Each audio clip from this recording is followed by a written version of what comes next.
Okay, it's the $1,000,000 question whenever I do live streams from SAP Center. Am I actually on? Number one. Can you see me? I'm pretty sure you can. I mean, I can see myself. Can you hear me? That's a third question I have. So in the live chat, if you're there, and I know you are, I can see you guys and gals, which I appreciate. Let me know just to double check. Are you seeing me and are you hearing me okay? Before I dive into a one-sided drubbing tonight, 5-0 Sharks over the Kings. Oh, Dylan says, yup, it's Corona. It's broken, not broken. I appreciate all of you for the quick reply. So look, there's something going on here with the Sharks and Kings this season, and the 3 wins have all come in different and dramatic ways, like a Timo Meier 5-goal performance and a comeback win on Thursday night. Sharks were down 3-1 halfway through that game. And they end up on the right side, 4-3, Tomas Hertl in overtime. And then tonight, I mean, scoring in, I would say, advantageous ways. The Sharks seem to not so much play make tonight. I don't want to take that away from them, but I feel like they just capitalized on a handful of Kings blunders, mistakes, missed assignments. The Kings looked a little bit sloppy. Now, that's one thing to say a team didn't look sharp. And that's true. But for the Sharks to take advantage of that literally at every opportunity, I thought that alone was the statement tonight. Sharks scored in all 3 periods. And when was the last time we saw San Jose up 3-0 after 20? That hasn't happened in a while. The Sharks haven't won 2 in a row in a while. And the Sharks haven't scored in all 3 periods in a while.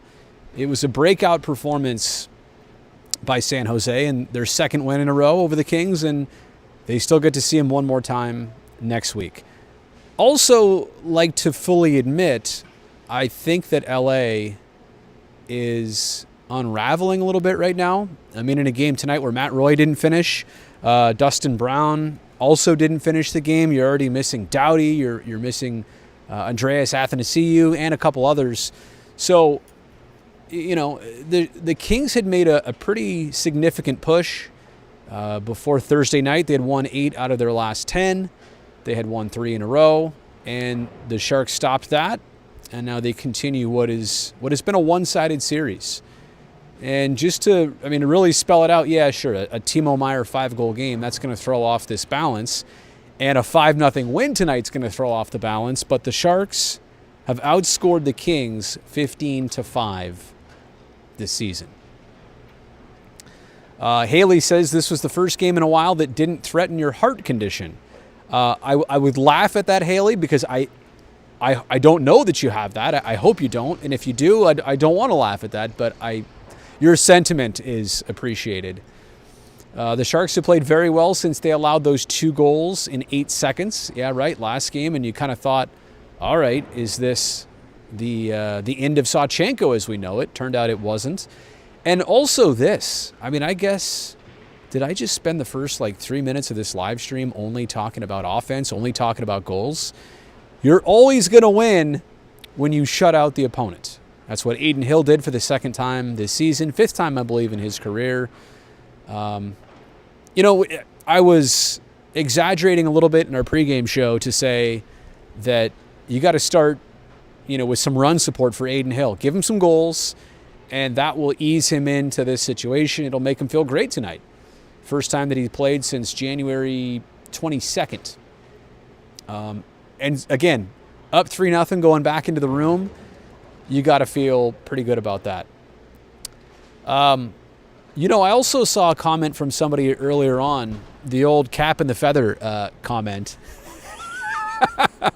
First off, if you don't understand that, I'm going to dig myself a hole here because you didn't watch postgame. On postgame, at the beginning of the show, I made a reference to the Sharks with this win putting another feather in their cap, except that 3 or 4 things were going on at the same time, and I said another cap in their feather.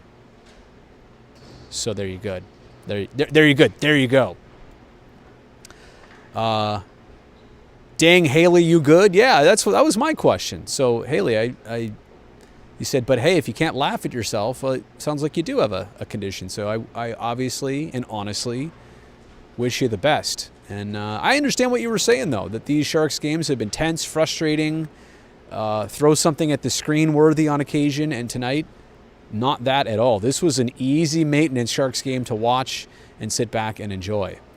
Austin, I want to thank you for being in the Super Chat. It's weird, I can't see it on this is my little phone device. Well, phone with the streaming device plugged in. But I can see it over here on the computer. Thank you so much for being in the Super Chat. And 2 or fewer, to your point, right? You're going to win. You're at least going to give yourself a good chance to win anytime you do that. Nathan, Brownie's face when Brody said that was hilarious. I'm going to have to go back and watch the tape. I hope I'm saying the name right here. Fadi Baloo. Yo, Brody, I got a question. So the players want to make a move for the playoffs, but the West is heating up. What can the Sharks do to make it close or make it in? I'll be honest. I think in all reality, it is a long, hard, strenuous push that it would take at this point. And I said it right. Awesome. Thank you. It would take so much out of this team to really do that. It would also take, teams ahead like Edmonton or Calgary or Las Vegas, or the Kings to just falter and flop right out of it. I mean, it would just take so much. So I really don't know. I really don't know look, do they want to win every game? Absolutely. I think you kind of have to draw a little bit of the line here in a sense that wanting to win every game would get you in the playoffs, but at the same respect, you have to be real about it. I think their purpose and their point right now is to try and win. And if it leads you somewhere interesting, great. But it's not necessarily right now that the push is playoff specific. The push is, success specific. And there's still 24 games, by the way, in this season. So there's a lot to do with time and opportunity and chances that people are going to get.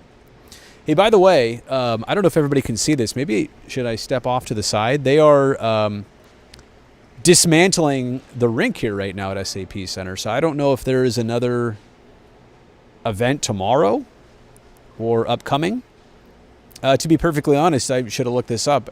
Not familiar with what's going on. Obviously, I know there's another hockey game in a couple nights, but it does appear that there's something else before that because they usually don't take the rink. Well, they're at least taking the glass off. You can see over this shoulder right here.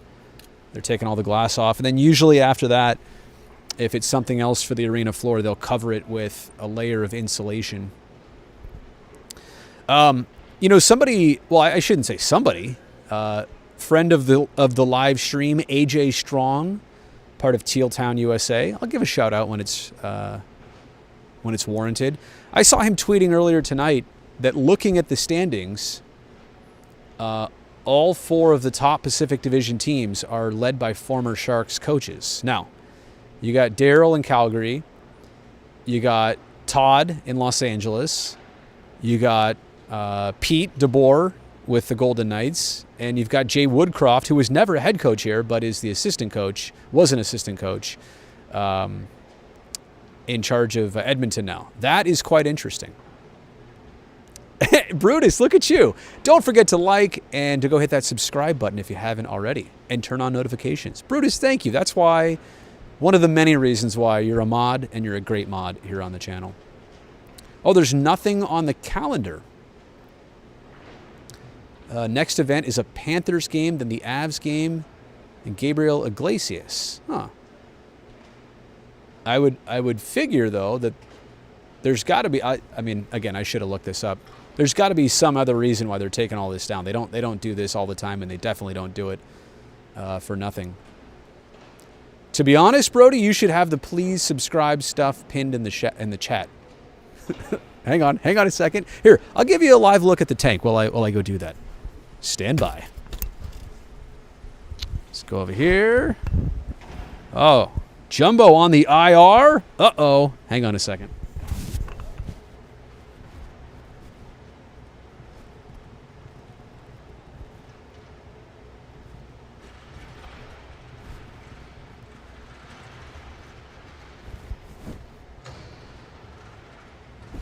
Yeah, there you go. Got a message, got it pinned. Oh, we are looking strong now.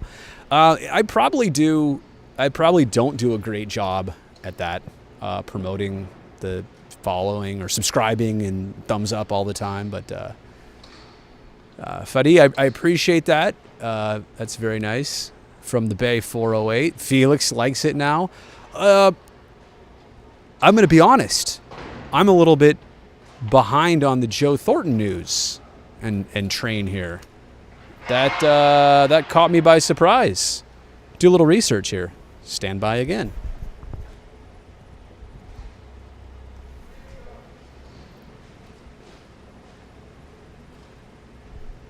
I guess I thought, looking back, that he would not have been on the IR that long.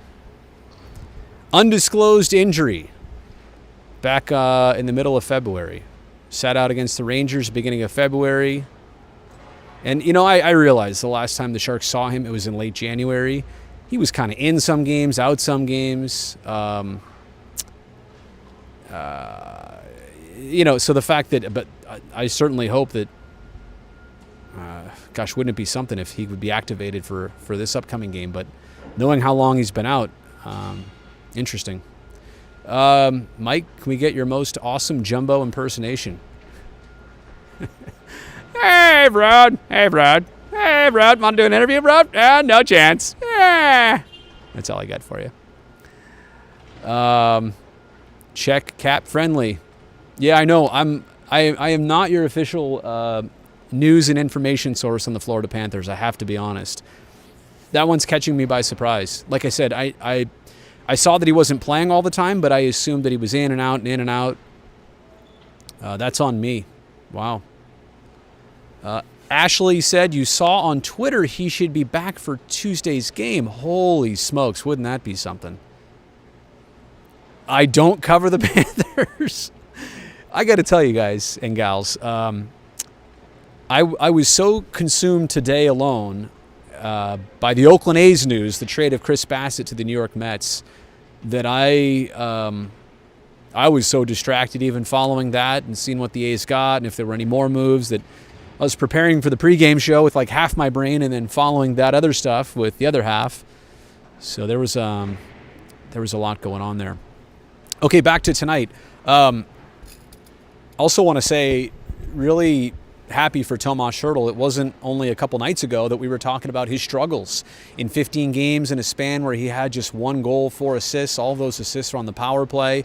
Tomas Hertl was not looking himself as of a couple weeks ago and through a couple weeks. He really wasn't. And I don't know if it was, deadline talk getting to you. I mean, that's first off, if that's what was happening, that's only normal and natural. Or he was just struggling or maybe fighting through an injury, whatever it was. It's clear that Hertl was not himself. Now, we get to a point where he scored the game winner last time out, looked dangerous all night. Tonight, 2 more goals, so he's up to 25 now on the season. He and Timo tied for the team lead at 25 goals a pop. That's great, and I also saw the Hockey Night in Canada report. Did Elliot Friedman share that tonight or somebody along those lines, that the Sharks are apparently not taking offers on Tomas Hertl. So, we're still 9, about to be 8 days away from this March 21st deadline, but those are good indications that he could stay. I just think if you're the Sharks, make sure you get something out of this, right? Make sure you get a good deal with Hertl, keep him, you'd be happy. That's great, okay? That's a good end result. Another good end result, it would be unfortunate to the team, but if you knew that it wasn't going to be a possibility, if your talks just hadn't been fruitful yet, that you get something in return for a rental situation with Tomas Hertl. Look, I mean, again, I'd rather keep him 10 times out of 10, but I'm also realizing that if that's not possible, you just don't want to come out of this empty-handed. You definitely want to get something out of this situation. And March 21st, it's a man-made deadline, but it's obviously something that's going to dictate if you can move him or not, and get something back for him or not. Or if you're keeping him the rest of this season, that means you're ready to take on probably another contract with him. Andrew, always appreciate you checking in. The power play and the PK looks nice. Yep, special teams do look fantastic. Even strength. ... First goal tonight on the power play, so that streak continues. I think the biggest thing tonight, like I said before, was the Kings did not look sharp, and the Sharks just took advantage of good opportunities. And credit to the Sharks. That's not something that they've been I can't even talk. That's not something they've even been able to do all season long.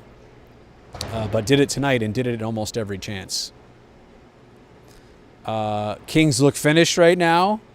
Beating the Kings is always a fun W. At least the Sharks, took it. Haley, that's a great point. They took advantage and didn't play down, right? Kings are a good team still. I believe that. But not playing well, minus a couple players. You could either play down to where they're at, or you just go out and win the game, kind of like they did. And 5-0 to go on the heels of a 4-3 overtime win, and that game on January 17th where Timo scored 5 times. And that was actually a weird game. Looking back on that game, I don't think it was a great Sharks team win. It was an outstanding individual performance, but I think that's what, made it monumental, the 5-goal game by Timo Meier. Isaac saying it wasn't as entertaining as most San Jose versus LA games. What do you mean? Everybody here got tacos. Aiden Hill got a shutout, his first game back. So think about this theme for a second. Last game, Carlson comes back, 2 assists, factors into the Sharks, offensive performance enough. They win the game. Tonight, Aiden Hill comes back. He factors into the big fat 0 up on that scoreboard over there. Say what you want about the 5 goals and scoring in every period and looking more dangerous, and those are great things. But the 0 he allows is ultimately what wins the Sharks the game. Felix said, adding on to my power play comment, the Sharks are 5th in short-handed goals allowed. I know, including last game, right? It's weird. They've had kind of that issue, so to speak, for a couple years now. A little bit vulnerable on the power play in terms of allowing a shorty once in a while. But yeah, you know what? I got to say, and it was a decent crowd here tonight. I've seen less this year. I've seen more this year. But I think it goes to show when the team, puts out a performance like that, the fans certainly will respond. And yeah, the beat LA thing, that never gets old. And I think a lot of people will try and figure this out and say, what is this? What are we watching? Why are the Sharks owning the Kings? I don't know. But some seasons, there's just some matchups that work out like this. One team has another's number. And it does seem as simple as that. Felix is going to bed. That means the live stream's probably going to end soon. Charles saying a preview of Tuesday's matchup against the Panthers. At least they'll be on a second day of a back-to-back and time zone difference. That is true. And Charles, in case you missed it before, I feel guilty as a Panthers expert. I'm kidding, because I'm certainly not. To know that Joe Thornton is maybe more unlikely. I know a lot of you said that you saw on Twitter that Tuesday might be his first game back from the IR. Let me do a little research here. Let me quickly see if there's something to that. I'll go on Twitter. You can hear me typing. Joe Thornton. See what people are saying. Do you have anything special in store for Joe Thornton on Tuesday? We'll see, said Timo Meier. Now, that was Randy asking Timo after the game. I see some comments here saying, Brody, Joe Thornton is on the IR. There seems to be a lot of speculation, though, that he might actually be back and ready to play. Well, look, this is me diving through rumors, that comments on Twitter. Yeah, I'm doing my research live tonight right now. Yeah, I don't have it on any authority to say one way or another what Thursday or Tuesday is going to bring here at SAP Center. I absolutely don't. So there you go. But I just wanted to see if there was something trusted out there that I could lean on. I'm not seeing any of that. So anyway, yeah, and I'm going to close out the live stream here because on the clock over there it says 10:07 p.m. But I'm also reminded that I'm going to lose an entire hour of sleep tonight. So I'm probably going to bail even a little bit earlier than normal. You know what else, though? Just because I can do this, all right, hang with me for a second. Whoop, don't drop the camera. Hang with me here. Now, this is kind of a cool aspect of doing this live and doing it this way is that I can kind of give you a look here. Sorry. This is what you guys don't see once games are finished, right? How often do you ever see that right there? The rink with no glass all around the edges. You could just hop over that wall right now. Well, I guess for some of you who go to concerts and such, it's not a completely different sight. But anyway, that does it for the old stream tonight. Really appreciate everybody for tuning in. Thanks for being here. 5-0 win. I will talk to you next time.